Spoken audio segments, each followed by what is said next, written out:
人类首次在地球以外确认了氨基酸的存在啊！日本小行星探测器水鸟2号从小行星龙宫返回的样本中就发现了生命之源。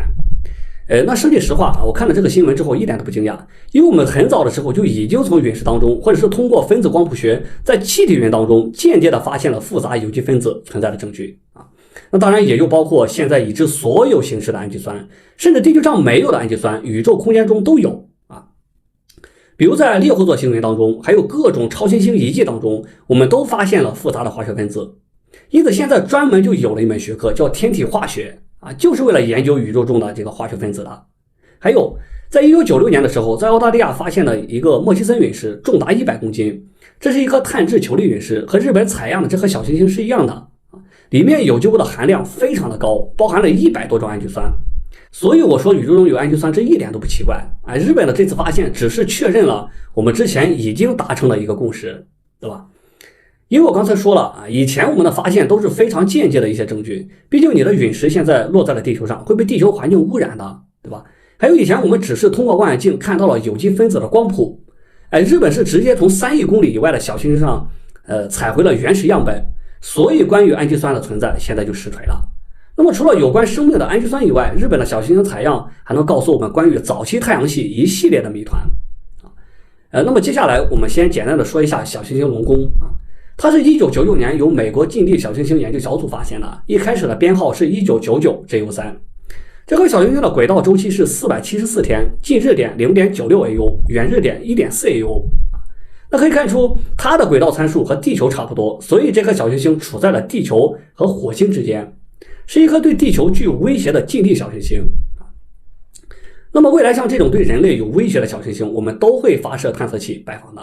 所以在2009年的时候，日本的 JSA 就开始筹划派水鸟2号探测这颗小行星，并且获得了这颗小行星的命名权。2014年水鸟2号发射升空，2015年小行星中心正式命名1999 JU3 为龙宫。2018年水鸟2号抵达小行星，拍摄了大量的照片，并且收集了2份样本，一份是小行星表面的那么一份是地下的样本。2020年样本成功返回，并且安全降落在了澳大利亚南部的沙漠地区，这是我们人类首次从小行星上采样返回。NASA 从小行星贝努的采样返回时间应该是明年的时候那么未来肯定还有大的发现。我们知道小行星是太阳系形成初期遗留下来的最原始的物质，因为大约在46亿年前，我们的太阳系还是一个原始的行星盘，中心的物质坍缩形成了太阳，那么外围最大的物质那么就会吸引越来越多的物质形成这个行星的。遗留下来的小块物质由于质量太低了，缺乏物质，最后它们没有形成行星，所以它们就留了下来，构成了小行星带还有柯伊伯带那里看起来有很多的这个小天体，对吧？但是当你把这个小行星带中的所有的物质现在都揉在一起的话，它还没有半个月亮大。所以这些小行星被认为是太阳系早期遗留下来的一些边角料那么研究它们，我们就能够知道地球的历史，还有太阳系的历史比如我们知道现在我们的地球上有大量的水，对吧？有大量的有机物，比如氨基酸，这些东西是从地球上形成的，还是来自于外太空？或者说是不是陨石给我们的地球带来了生命？那么研究小行星的成分就能够找到答案。比如这次的发现，对吧？就确定了在地球形成之前，在尘土飞扬的原始太阳系中就已经产生了神奇的化学反应，形成了组成生命的积木氨基酸。也可以认为是陨石给我们的地球带来了生的希望。那么这一发现虽然距离我们找到地球以外的生命还很远，但是这更让我们确认了一点，生命在宇宙中应该很普遍，只要条件合适就可以诞生生命，对吧？那么当然研究小行星样本还可以通过测量水中的倒川之比来确定这个我们地球上的水是不是由小行星带来的。